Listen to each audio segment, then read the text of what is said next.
दोस्तों कैसे हैं आप लोग। स्वागत है आप सभी का आपके अपने YouTube channel Pandey ji technical 2.0 में।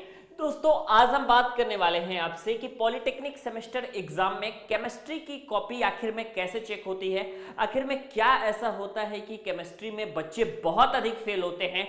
मैं इसका एक आंकड़ा देता हूं दोस्तों कि मेरे कॉलेज में 60 स्टूडेंट्स पढ़ते थे, जिनमें से मोर देन 40 स्टूडेंट्स यानी कि 40 स्टूडेंट से ज्यादा की केमिस्ट्री में बैक लग गई थी। और जब आप भी सेमेस्टर एग्जाम में आओगे ना, तो अपने सीनियरों से पता कर लेना कि आखिर में केमिस्ट्री में क्या दशा होती है। तो आज हम बात करेंगे दोस्तों कि पॉलिटेक्निक सेमेस्टर एग्जाम में organic chemistry, inorganic chemistry, physical chemistry, सारी केमिस्ट्री का एक सिंपल सा बुक होता है और उसी बुक को बड़े बड़े धुरंधर, बड़े बड़े महारथी क्रैक नहीं कर पाते। ऐसे ऐसे मैंने स्टूडेंट्स देखे हैं जिन्होंने केमिस्ट्री में अपने बोर्ड एग्जाम में 95 नंबर लाए और पॉलिटेक्निक के सेमेस्टर एग्जाम में फेल हो गए। ऐसे ऐसे केसेस भी दोस्तों देखने को मिले हैं। तो जो आज का ये वीडियो है ना, केमिस्ट्री के ऊपर पूरा डेडिकेटेड है कि आखिर में आपको पढ़ना कैसे है, कौन कौन सी चीजें पढ़ना है और इसकी कॉपियां कैसे चेक होती हैं, ताकि बच्चे बहुत अधिक फेल हो जाते हैं। और अगर आपने जो मैं तरीका बताऊंगा, अगर उस तरीके से अगर आपने कॉपी को लिखा तो आप निश्चित तौर पे अच्छे अंकों के साथ पास होगे, जैसे कि हम पास हुए थे, जैसे कि मेरे स्टूडेंट्स पास होते हैं। ठीक है, तो आइए दोस्तों वीडियो को स्टार्ट करते हैं। देखिए मैं आपको एक सिंपल सा बताऊं कैसे क्वेश्चंस पूछे जाते हैं। जरा सा मैं इस बात पे आ जाता हूं। सेमेस्टर एग्जाम में पहले तो एक एक नंबर के 10 क्वेश्चन पूछे जाएंगे आपसे बिल्कुल सिंपल क्वेश्चन। इसके अलावा आपके दो दो नंबर के 5 क्वेश्चन पूछे जाएंगे। ठीक है, अब आपके जो क्वेश्चंस आएंगे 5-5 नंबर के आएंगे, जो कि आप लोगों के पूछे जाएंगे। 5 × 2 = 10। फिर आपका एक और सेक्शन रहेगा जिसमें आपके 5-5 नंबर के 2 क्वेश्चन आएंगे। फिर एक और क्वेश्चन सेक्शन रहेगा आपके पास जिनमें 5-5 नंबर के आपके पास 2 क्वेश्चन आएंगे।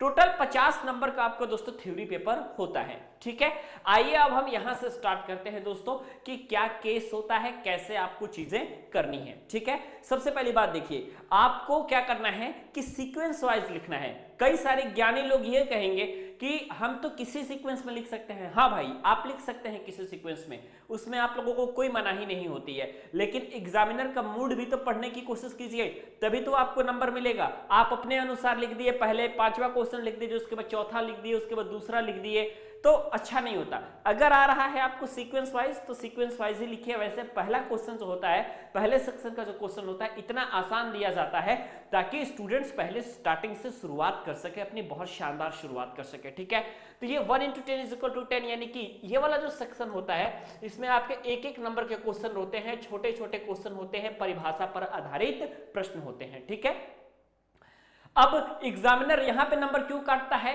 क्यों एक नंबर के क्वेश्चंस में वह 0 नंबर दे देता है। कोई स्टूडेंट्स रटा रटाया परिभाषा लिख करके इंजीनियरिंग के पेपर में आ जाएगा तो क्या उसको एग्जामिनर फुल नंबर देगा? क्या आप कहोगे सर नहीं, इसी कारण से काट लेता है। आपको सिंपल कोई परिभाषा अगर याद है तो उसको अपने लैंग्वेज में बना करके परिभाषा को लिखिए और परिभाषा को लिखने के बाद उस पर एक एग्जाम्पल जरूर दीजिए, क्योंकि आपका अगर एक नंबर का कोई परिभाषा आ रहा है, भले उसमें उदाहरण सहित उसको स्पष्ट करने के लिए नहीं कहा गया है, लेकिन बावजूद वो 1/2 यानी कि आधा नंबर वो आपके परिभाषा पर देगा और आधा नंबर आपके एग्जाम्पल पर देगा, तब जाकर के उसको 1 नंबर का कंटेंट मिलेगा। ये बोर्ड एग्जाम नहीं है कि कह दिया गया कि बल की परिभाषा लिखें और आपने बड़ा सुंदर सा बल का परिभाषा लिख दिया तो वो पूरे के पूरे नंबर आपको दे दिया। ऐसा कतई दोस्तों नहीं होता है, आप समझिए इस बात को। ठीक है, तो मैंने ये 1 × 10 = 10 वाला चीजें समझा दी। 12 क्वेश्चन दोस्तों टोटल रहते हैं, लेकिन अटेम्प्ट सिर्फ 10 ही करने होते हैं। ठीक है, अटेम्प्ट सिर्फ 10 ही आपको करने होते हैं। प्रत्येक क्वेश्चन में 2 क्वेश्चन की छूट होती है, किसी किसी सेक्शन में 1 प्रश्न की छूट होती है। ठीक है, तो आप वही क्वेश्चन को पिकअप कीजिए जिस पे आपको 100% कमांड है कि आप इन क्वेश्चंस में बेहतर कर पाएंगे। ठीक है, तो 1 × 10 = 10 का तो ये भाई केसेस आपके हो गए और कोई क्वेश्चन छोड़ना नहीं है। अगर आप क्वेश्चन छोड़ दिए तो आप समझ जाइए कि फेल ही हैं आप, कम नंबर का तो सवाल ही नहीं आता, फेल हैं आप मान करके चलिए। अब आपका आता है 2 × 5 = 10। ये 2-2 नंबर के क्वेश्चन होते हैं भाई। इनको कितने में लिखना है? 2-2 नंबर के किसी भी क्वेश्चंस को दोस्तों आप लोग जो है कोशिश करिएगा कि आपका जो 2-2 नंबर का क्वेश्चन है आप लोगों का नियरली एटलीस्ट कम से कम आपका जो होना चाहिए वो आपका 1 पेज होना चाहिए। और अगर आप दोस्तों मतलब ऐसा लिखते हैं जैसे कि आपकी लिखावट दूर दूर होती है तो 1 से लेकर के और आप 2 पेजेस तक आप 2 नंबर के क्वेश्चंस के आंसर्स को लिख सकते हैं, ठीक है। अगर आप कहोगे कि सर ये बोलना बहुत आसान है कि 2 नंबर के एक छोटे से क्वेश्चंस को 2 पेज में कैसे लिखेंगे, अरे बच्चे मैंने भी पॉलिटेक्निक की है, उसकी कॉपियों को मैंने भी देखा है, मैंने भी पेपर दिया है।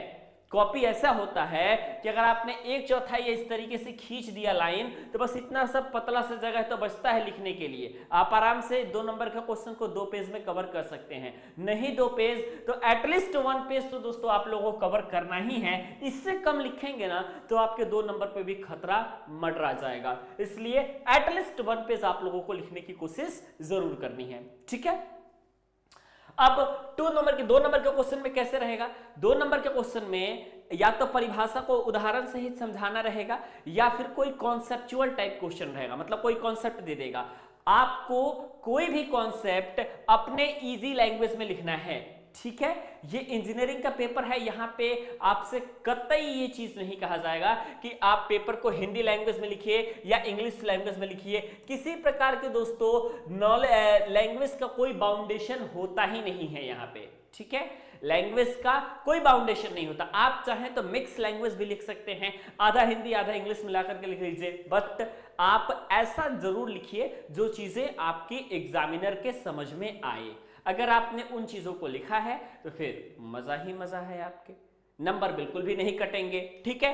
अब जो मेन चीजें आती हैं दोस्तों, मेन आपका जो खेल होता है ये 5-5 नंबर के क्वेश्चंस पे होते हैं कि आखिर में इन 5 नंबर के क्वेश्चंस को हम सर कैसे टैकल करें ताकि ये 5 नंबर के जो क्वेश्चंस हैं ये हमें काफी शानदार तरीके से 5 नंबर दिलवा पाए और कितना लिखना चाहिए 5 नंबर के क्वेश्चन में, ठीक है।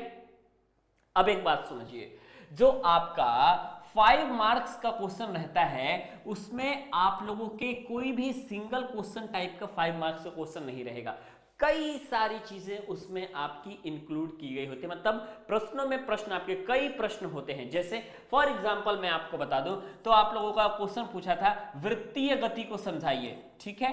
क्वेश्चन था वृत्तीय गति को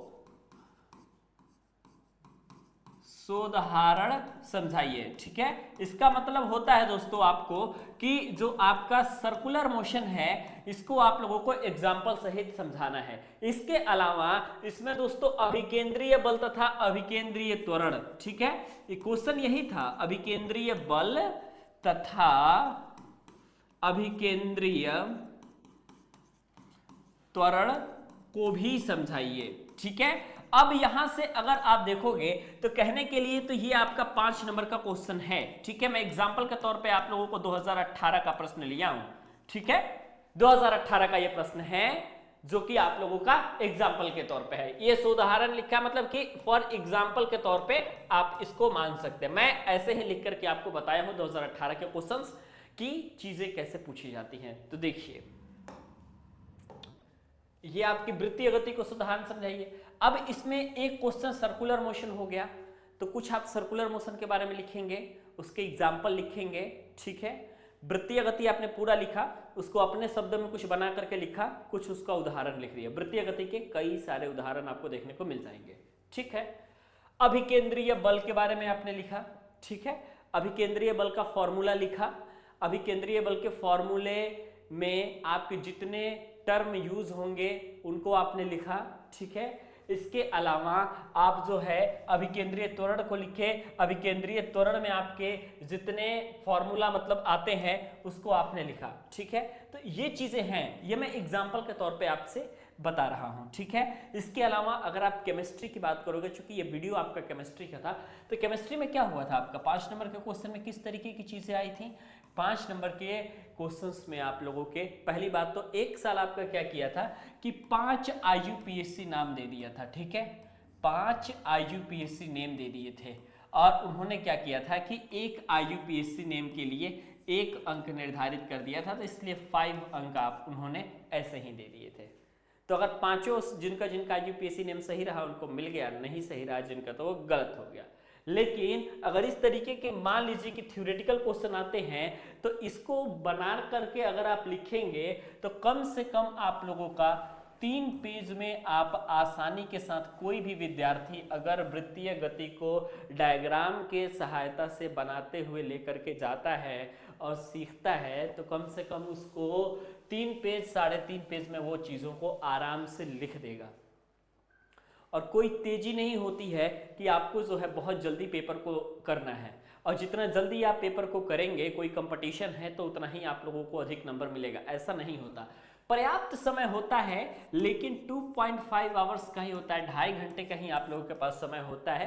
बोर्ड एग्जामिनेशन से आधा घंटा कम आप लोगों को टाइम मिलता है, ठीक है।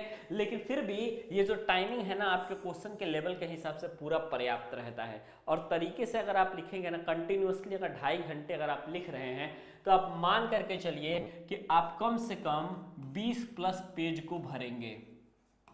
20+ पेज आप भरने वाले हैं अगर आपने कंटिन्यूअसली 2.5 घंटे लिख दिया तो। और जब आप 20+ पेज लिख करके आएंगे तो आप इतना मान करके रख लीजिएगा कि पेपर में आपके पास होने के चांसेस बहुत अधिक है। और अगर आपने तरीके से क्वेश्चंस के आंसर को लिख लिया तो फिर आप समझ लीजिएगा कि एग्जामिनर जब आपकी कॉपी को चेक करेंगे तो आपको मैक्सिमम नंबर देने वाले हैं।